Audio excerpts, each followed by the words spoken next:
full-blown calorie surplus. Hi guys, today I wanted to talk about soups. Now soups were very popular where I come from. So chicken broth soup, tomato soup, soup from cucumbers, mushroom soup, the list goes on. Usually for dinner, the first dish would always be some kind of soup.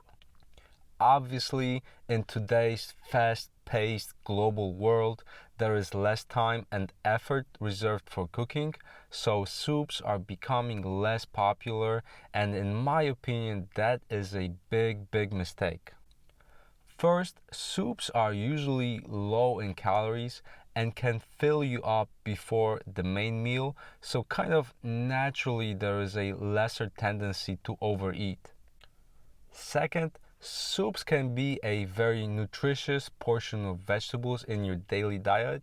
Usually the vegetable part in diets is hard because of the prep time that is required. However, with soups, it's very easy to add more vegetables to your diet. So if you'd like to eat more of them but are struggling with how to do that, this video is for you.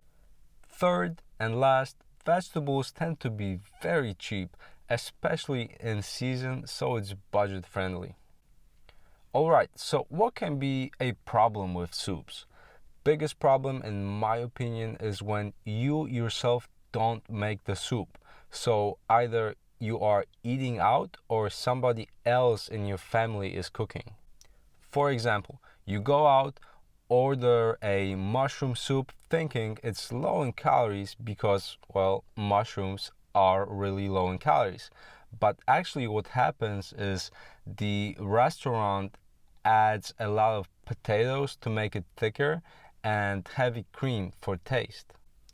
An example from home would be your lovely grandma makes her delicious special soup, but you later find out she added a lot of butter or cream to it. Therefore, my suggestion is to cook the soups yourself.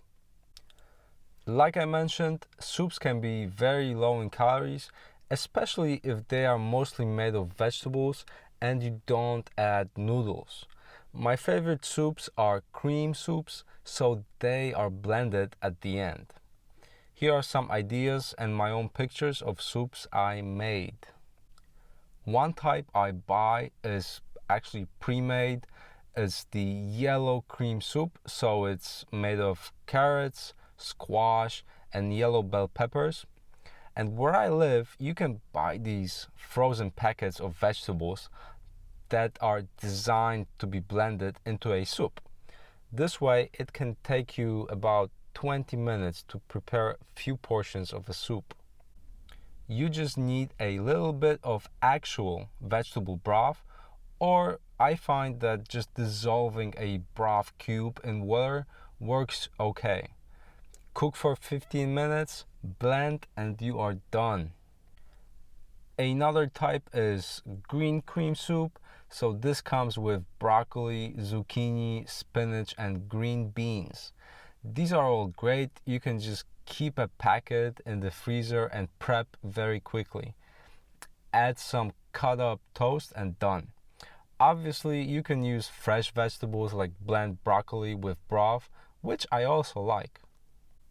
If you're making vegetable broth, you can also add meat, so chicken or beef. So something like actually making like chicken soup, and eat the boiled meat with soup, which I also like to do. And I'm very glad I found this picture. I think this was some not so great quality steak, which I cooked with the broth and later fried it with a little bit of soy sauce and sesame oil. Tasted great, and as you can see, I used the carrots from the soup instead of noodles.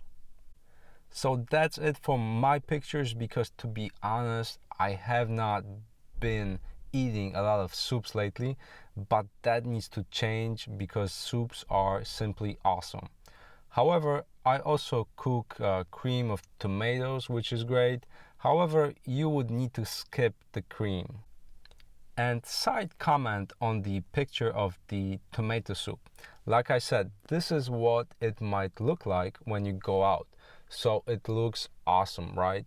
Well, if you add a lot of bread, which often in restaurants is already toasted with olive oil or some type of oil, you add hard cheese, which is very high in fat, and top it all with more olive oil, that all can add a lot of calories. Other soups you can try, cauliflower soup is great, especially if you like making cauliflower rice and enjoy the taste. Mushroom soup also great, but often you need to add some amount of potatoes, which is all right. I'm not saying don't eat potatoes as long as you are aware how much you are adding to the soup. Beetroot soup. Sadly, I've never tried making it, but I eat it whenever somebody in my family makes it. And the choices seem endless from here because there are so many vegetables you can use, and you are bound to find some type of soup that you like. Thanks for watching. I hope you liked the video and come back for more.